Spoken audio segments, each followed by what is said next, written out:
ಇವತ್ತಿನ recipe chicken pepper dry.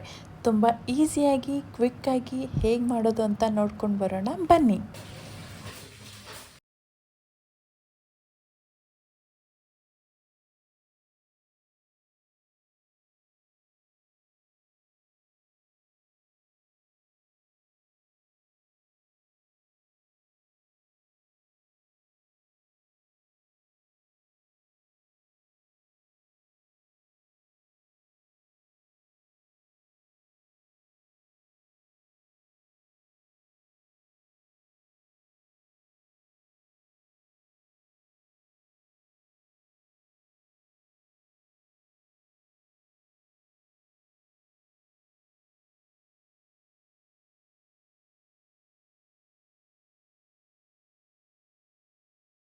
ನೋಡಿದ್ರಲ್ಲ ಎಷ್ಟು ಈಸಿಯಾಗಿ ಚಿಕನ್ ಪೆಪ್ಪರ್ ಡ್ರೈ ಮಾಡೋದು ಅಂತ.